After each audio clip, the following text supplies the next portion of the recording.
Okay, so now we've got our floor refined up to 800 grit. It's time for the stain protector. So we've got a few options really when it comes to protecting the true surface from spillages. We've got a product from Ameripolish which is 3D SPE, which is a semi-impregnating stain resistor. And we've also got from Ameripolish again SR2, which is a fully impregnating stain protector. Now, in domestic areas, I like to go with 2 coats of 3D SPE, which is, as I say, semi-topical. So what that means is the first coat is going to slightly impregnate the surface, and then any subsequent coats would be a build.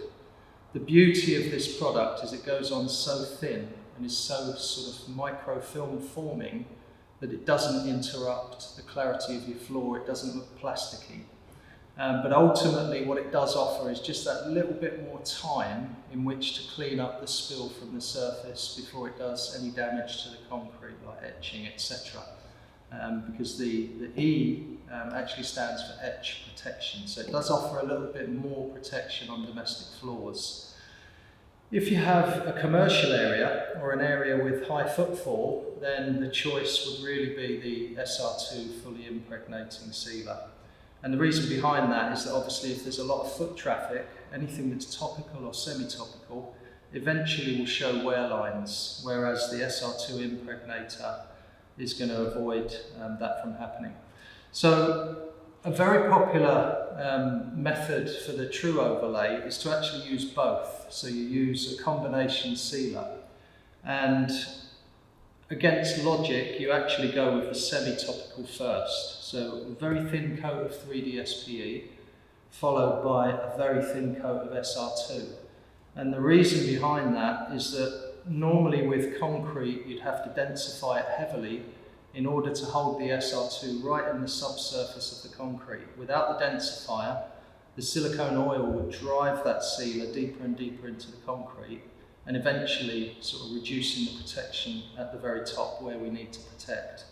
So because we don't densify the overlay systems heavily, we would run with the 3D SPE as a cradle, and then the SR2 just to be held right on the very top to offer protection.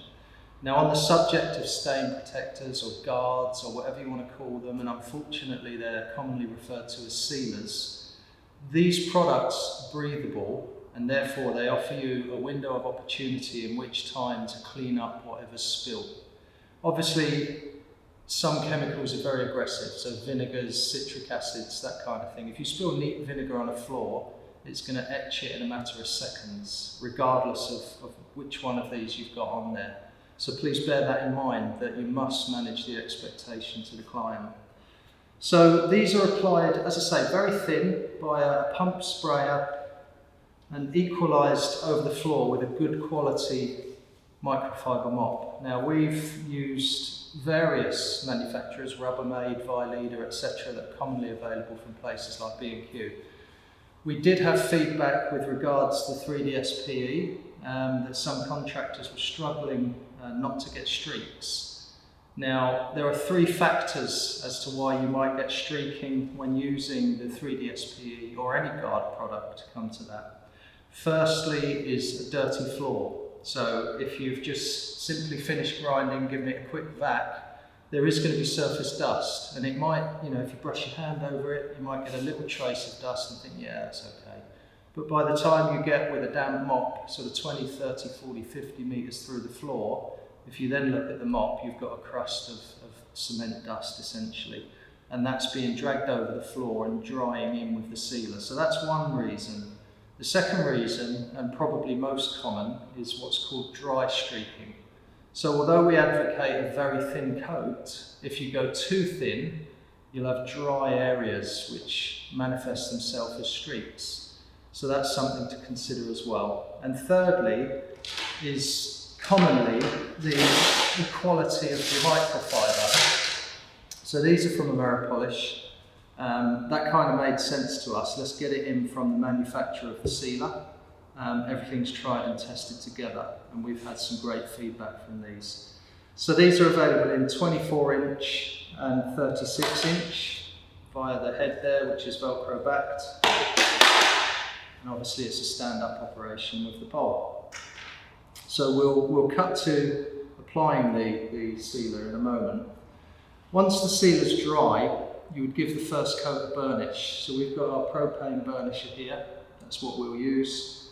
And when we're working with Ameripolish sealers, and in particular the 3D SPE, we like to use the G3 burnishing pad from Ameripolish. So it's composite resin technology in this side of the pad, and it's designed to really bring that pop up on the guard. You can also use it for the SR2 as well. If you don't go down that road, you can still use the traditional DIP, diamond impregnated pad. These in particular are from Boride. We stock a full range of these from 17 to 27 inch, from grips 400 up to 8,000. And these are also really our tool of choice for burnishing concrete. So if you have a power float finish that you want to burnish up and give it some pop before you seal it, then go down the Boride burnishing pad route. So what we'll do now is we'll apply our first coat of sealer. In this particular instance, I'm going to run with my choice of application, which is 2 coats of 3D SP. I'm going to give it a first very thin coat, and then we'll give that around about an hour to cure off. As with anything, paints, coatings, etc., just because it's dry doesn't necessarily mean it's actually cured. So I'm going to put enough material down on the first coat that it will dry within probably 3 minutes tops. Because it's water-based, it does dry very quickly, so you can wash out your mops, etc. But that's not to say I'm going to jump on it straight away with the burnisher. I'm going to give it at least an hour, just to harden up a little bit, and then that'll give us some pop. Okay, so we've got our 3D SPE in a small pump sprayer. I'm just going to wet the face of the mop so that it doesn't absorb too much, and then apply one very thin coat to this. It's almost like a cat's lick. So it'll be dry in a minute or two, but we're going to leave it for an hour and then give it a burnish. So we just wet the face of the mop, not too much, and just a good even spray.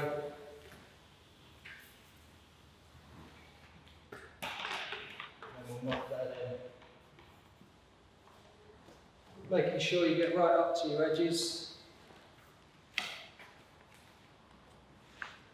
Always good to work in circular motions as well rather than linear.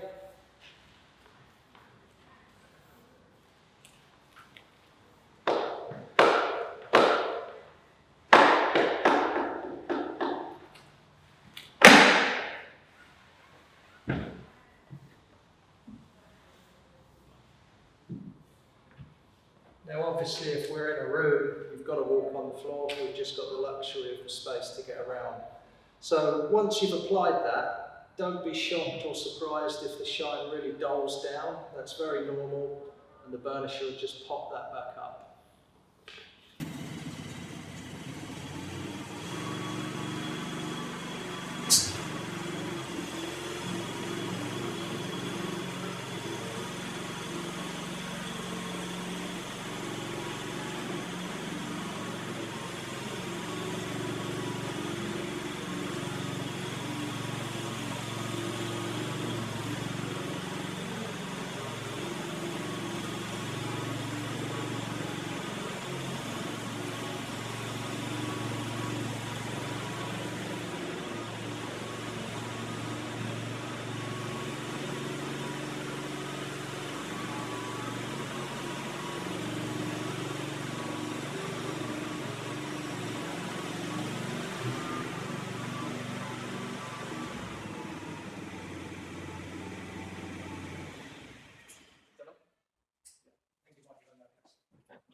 Okay, so we've burnished our first coat of 3D SPE.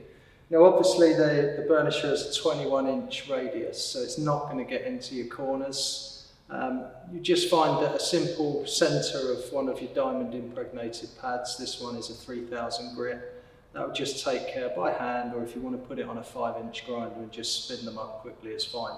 But it will just burnish up by hand into those corners just to take away that matting effect that it has. So at this point we would have the option Me personally, if it was domestic, I'd go another coat of 3DSP and burnish that, or you can go with the very popular combination system where we would use a coat of SR2 and burnish that as well. But as you can see, we've got a nice uniform colour and a perfectly good floor for many years. And thanks for watching.